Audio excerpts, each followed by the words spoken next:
छठ व्रत करती है, कुंवारी कन्या नवरात्रि व्रत करती है, कुंवारी कन्या जितने भी व्रत धारण करती है, सोमवार मंगल बुध गुरु शुक्र शनि जो भी व्रत उसने करा है, कुंवारी कन्या भूल से भी एक लोटा जल मुझे समर्पित करती है, शिव कहते हैं वो मेरी पुत्री के समान हो जाती है, सुख सुंदरी के समान, और उसके लिए वर देखना मेरा काम हो जाता है। उस कन्या के लिए श्रेष्ठ वर देखना। मैं बेटियों से एक बात जरूर कहूंगा, शादी होने के बाद अब शंकर जी को जल चढ़ाओगी वो अलग बात है, पर कुंवारी रहते हुए अगर आपने शिव जी पर जल चढ़ाना प्रारंभ कर दिया तो ये निश्चित है, ये निश्चितता है कि आपके लिए वर आपके माता पिता जरूर देखेंगे, पर पक्का शंकर भगवान ही करेंगे कि कहां है। जो बेटियां मंदिर जा रही हैं तो ये परिधान होना चाहिए, ऐसा हम तो बेटियों से इतना कहेंगे कि तुम शिव मंदिर जाओ, बस इतना याद रखो। बेटों से निवेदन है शिव मंदिर जाओ।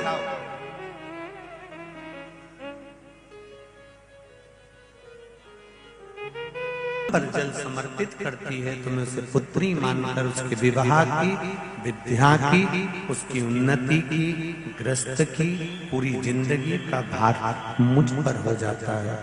और सुनो पार्वती, जब कोई सौभाग्यवती नारी, अखंड सौभाग्य रखने वाली जब मुझे जल समर्पित करती है, तब वो मंदिर से लेकर घर से लेकर जहां भी भ्रमण पर जाती है, या कहीं अपने बच्चों का भी पालन करती है, या परिवार में जहां जहां रहती है, उस नारी के गले में जैसे मंगल सूत्र, हाथ में चूड़ा, पांव में बिछूड़ी, मांग में सिंदूर और मस्तक पर भाल पर जैसे बिंदी रहती है, शिव जी कहते हैं उसके अखंड सौभाग्य की रक्षा के लिए शिव उसके साथ हमेशा रहता है। और सुनो पार्वती, तुमने जो वैधव्य रूप धारण करा है, धूमावती तुम बनी हो। जब नारी वैधव्य होती है, जब किसी पूर्व कर्म के कारण, आज के कर्म से नारी वैधव्य नहीं होती, ये हमारे पूर्व का कोई कर्म होगा जिसके कारण बस नारी वैधव्य हो जाती है, विधवा का स्वरूप धारण करती है, तो शिव कहते हैं अगर वो वैधव्य होने के बाद भी मेरी आराधना में लीन रहती है, मुझ पर एक लोटा जल समर्पित करती रहती है, तो वो नारी अगला जन्म वैधव्य का नहीं पाती है, शिव तत्व की ओर।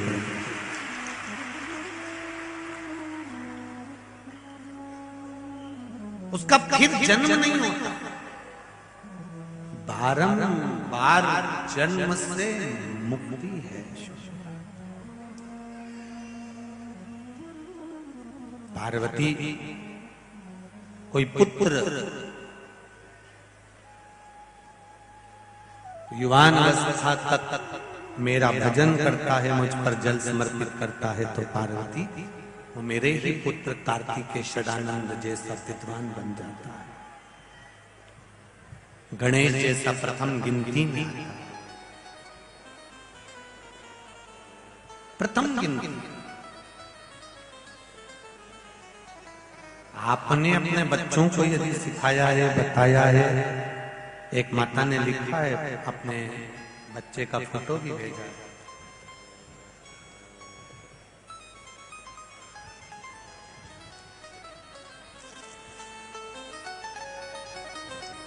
उदारता करुणा इसी को कहते। अब उसकी वाणी थोड़ी थोड़ी आ गई है, थोड़ा थोड़ा उसने श्रवण शक्ति भी ले ली है, ये शिव की उदारता ही है, उसकी उदारता बिना कुछ।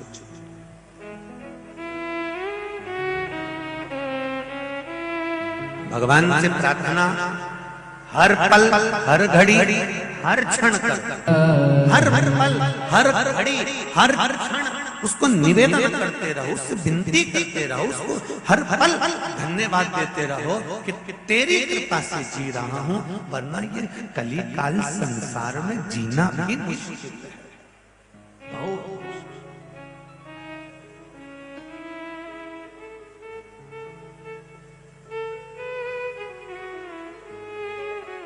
ये तेरी उदारता के बिना नहीं हो सकता।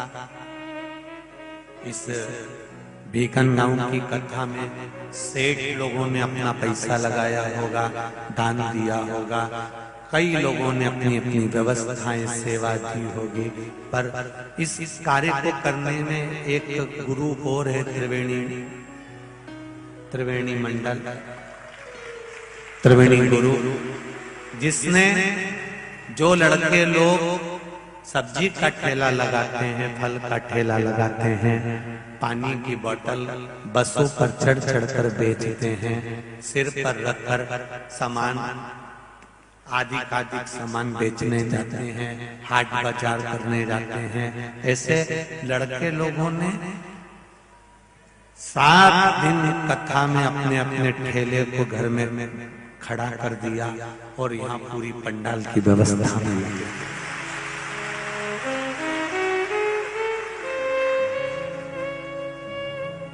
उन बेटों को धन्यवाद दूंगा, उन बेटों का जो प्रयास है। टेंट वाले भैया ने तो टेंट दिया लगाया, मना नहीं, ये सारी टेंट की व्यवस्था हमको नहीं लग रहा था कि बीकन गांव में इतनी अच्छी व्यवस्था टेंट की हो जाएगी, पर बहुत सुंदर, बहुत सुंदर।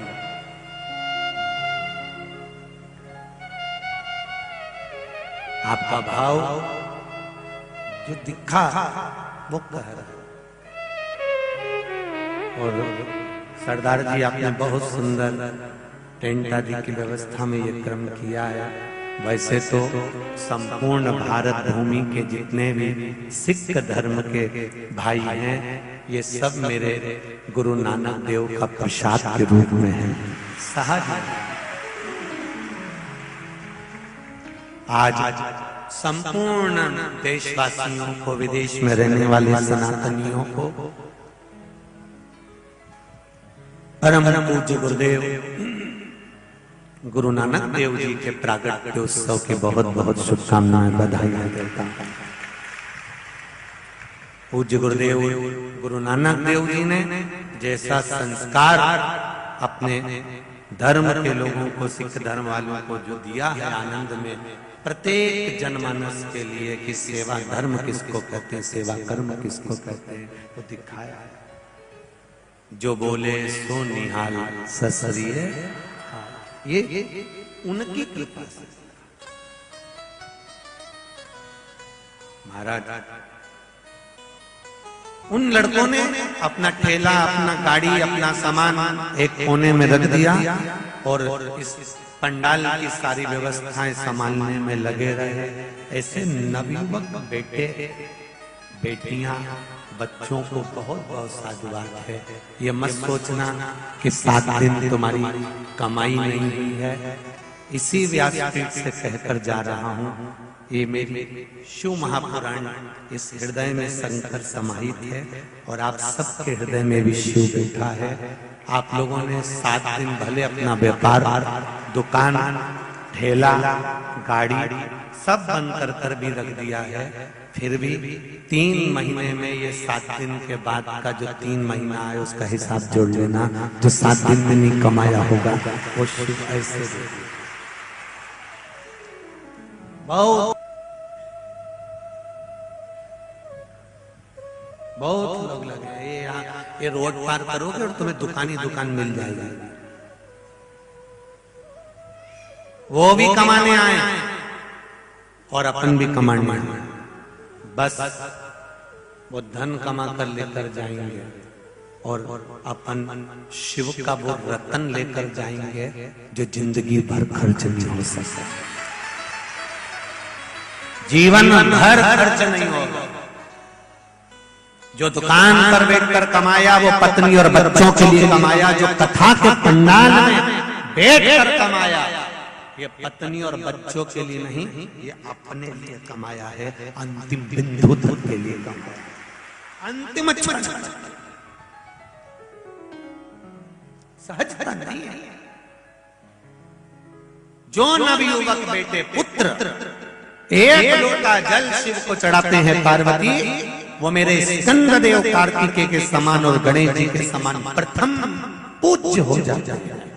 समय की अवस्था में जब वो जल चढ़ाते रहते हैं, भले आज के लड़कों को लगता होगा, आज की नवयुवक टीम को लगता होगा, क्या पढ़े लिखे लोग शंकर भगवान को जल चढ़ाते हैं।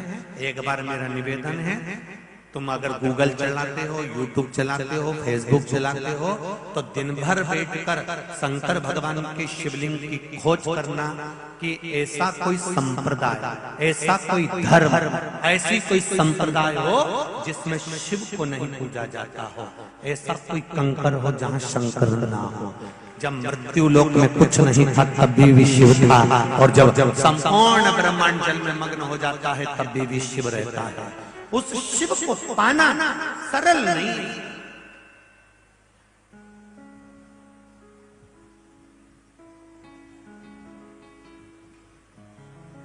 मेरे शंकर को प्राप्त करना सहज नहीं। नवयुवक बेटे भी अगर एक लोटा जल चढ़ाना है, ये मत सोचो कि तुम सीए की पढ़ाई कर रहे हो, तुम इंजीनियर की पढ़ाई कर रहे हो, तुम कलेक्टर की आईएएस ऑफिसर की पढ़ाई कर रहे हो, तुम जज की पढ़ाई कर रहे हो, तुम वकालत की पढ़ाई कर रहे हो, तुम एलएलबी कर रहे हो, तुम एमबीए बीए जो कर रहे हो खूब पढ़ो, दिल से पढ़ो। पर एक निवेदन है, तुम्हारी पढ़ाई के साथ में तुम मंदिर जाना मत छोड़ना। उसका कारण है पढ़ाई तुमको doctor, collector, engineer, CA, commissioner सब बना सकती है, पर जो ललाट पर लिखा है, हमने अच्छों को देखा है। अभी कुछ दिन पहले की बात है साहब, एक जगह हम पढ़ रहे थे कि वहाँ का ये ऑफिसर और ऑफिसर भी वो, और मालूम पड़ा कि इतनी बड़ी पोस्ट पर पहुँचने के बाद भी मालूम पड़े सुसाइड कर लिया, या मर गया, या प्राण छूट गए, या पानी में डूब गया, या ये हो गया। कई जगह आप अखबार बताइए, मालूम पड़े। आप बन सकते हो आईएएस ऑफिसर, आप बन सकते हो सीए, आप बन सकते हो इंजीनियर, आप बन सकते हो कलेक्टर, आप बन सकते हो डॉक्टर, सब कुछ बन सकते हो। पढ़ो, दिल से पढ़ोगे बन जाओगे। पढ़ाई तुमको उस अवधि, उस पदवी तक ले जाकर छोड़ दे, मना नहीं है, पर ललाट पर जो लिखा है, डॉक्टर होने के बाद भी ललाट पर जो लिखा है तो वो तो भोगना। वकील बनने के बाद भी ललाट पर लिखा है तो भोगना। कलेक्टर और एसपी डीएसपी जो बनना हो तुम सब बन जाओ, पर जो लिखा है उसको कोई दूसरा नहीं काट सकता। इसलिए पढ़ाई के साथ में भले तुम जीन्स पहनो, टी शर्ट पहनो, पर बेटियों से निवेदन है, नवयुवक बेटों बच्चों से निवेदन है, शिव का द्वार मत छोड़ना। वो क्या करेगा, तुम्हें पद तक पहुंचा तो देगा, तुम्हारी शिक्षा के अनुसार तुम्हें डॉक्टर, वकील, इंजीनियर सब बना देगा, पर उसके साथ तुम्हारा भाग्य भी श्रेष्ठ करता चले जाएगा। उसको छोड़ो। कई लोग इसको ढोंग समझते हो, चोचला समझते हो, चाहे प्रपंच समझते हो।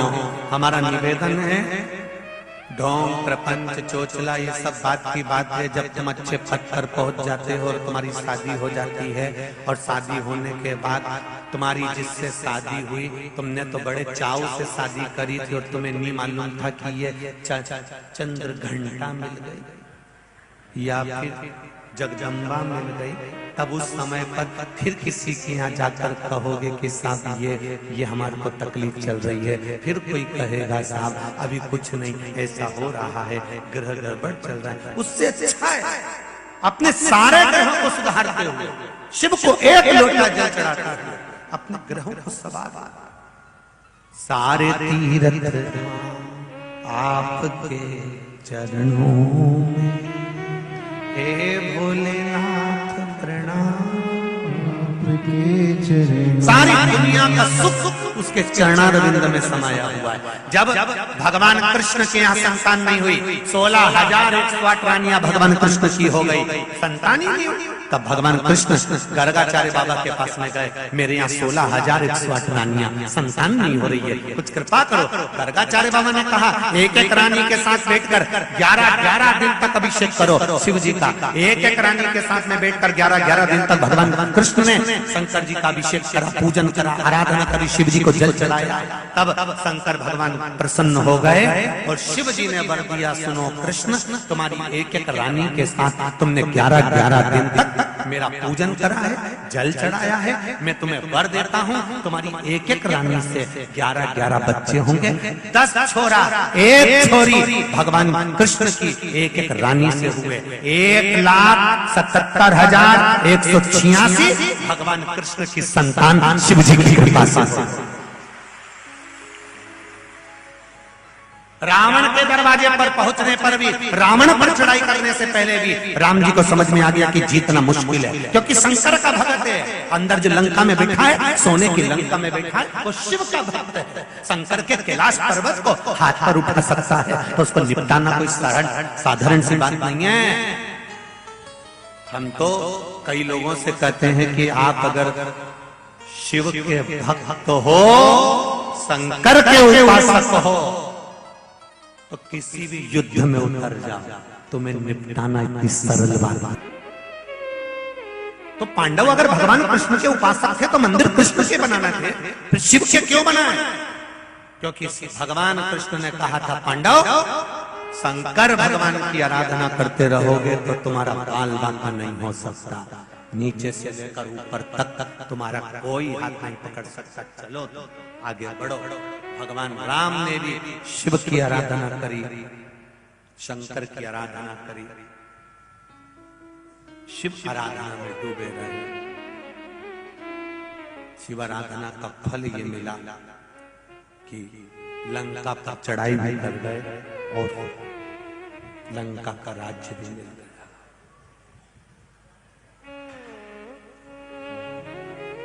क्या नवयुवक बेटा बेटियां खूब पढ़े, खूब आगे बढ़े, जितनी तुम्हारी विद्या है और जितने तुम्हारे माँ बाप चाहते हो उतना पढ़ना, और दिल से पढ़ना, बुद्धि को भटकाना मत। ये नए नए इनकी बॉडी सॉडी के चक्कर में मत पड़ जाना, इनके रूप के चक्कर में मत पड़ जाना। बेटियों, तुमसे हाथ जोड़ के निवेदन है, ये 50 रुपए का गाड़ी में पेट्रोल डलवाते हैं और तुम्हें 50 रुपए का चाउमीन खिला के तुम्हें अपना बना लेते हैं, और ना जाने फिर ऐसे गटर में पटक देते हैं कि जिंदगी भर रोना पड़ता। ये 50 रुपए के पेट्रोल और 50 रुपए की चाउमीन के चक्कर में मत आना, इससे ज्यादा इनके पास, इससे ज्यादा नहीं है। 50 रुपए का पेट्रोल और गाड़ी भी दूसरे की,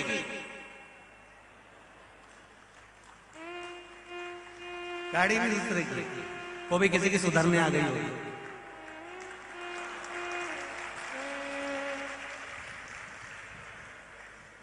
50 रुपए के पेट्रोल के चक्कर में और 50 रुपए की चाउमीन के, बहुत विश्वास रखकर शहर में पढ़ने के लिए जाए।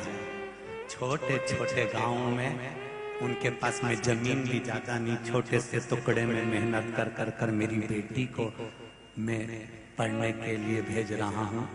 कहीं विद्यालय में भेजूंगा, वो जाके शहर में रहेगी, पढ़ेगी, कुछ अच्छा करेगी, बाप का नाम रोशन करेगी। जिस बेटी का जन्म माँ बाप के द्वारा होता है और माँ बाप उसका यदि कन्यादान नहीं कर पाते हैं तो उस बाप को और माँ को 94 तरह का नरक भोगना पड़ता है। उस नरक से केवल बेटी ही निकाल सकती है, उसके सिवा कोई नहीं निकाल सकता। जितनी बेटियां कथा श्रवण करने बैठी और जितने लोग आस्था फेसबुक पर कथा सुन रहे हैं, उनसे निवेदन केवल इतना सा, अपने पिता को कन्यादान का मौका जरूर देना। तुम्हारे पिता ने तुम्हें जींस पहनने को मना नहीं करा, तुम्हारे पिता ने तुम्हें टी शर्ट पहनने को मना नहीं करा, तुम्हारे पिता ने तुम्हें बाहर भेजने को मना नहीं करा, तुम्हारे पिता ने तुम्हें पढ़ाने को मना नहीं करा, तुम्हारे पिता ने कितना विश्वास रखकर तुम्हें शहर में पढ़ने भेजा होगा। पर निवेदन है, शहर में पढ़ते पढ़ते उन माता पिता की अभिलाषाओं पर, उनकी आशाओं पर पानी मत फेर देना। घर जाकर जब पिता तुमसे पूछे कि बेटी शादी करना है, तो पिताजी से कह देना, पिताजी तुम्हारी मर्जी पड़े जहां करो, कि मैं तुम्हारी बेटी हूँ, मैं जानती हूँ मेरा बाप मेरे लिए गलत नहीं सोचेगा, ये निश्चित है।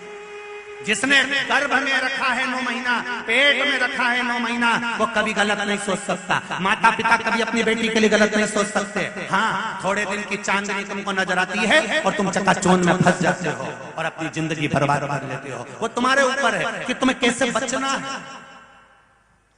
32 दांतों के बीच में जिभ्या रहती है तो भी चकाचक रहती है और उसका कुछ नहीं बिगड़ता। ज्यादा हो तो 2 शब्द ऐसे सुनाती है कि 32 की 32 निष्ठा बैठती है। तुम काय टेंशन लेते हो?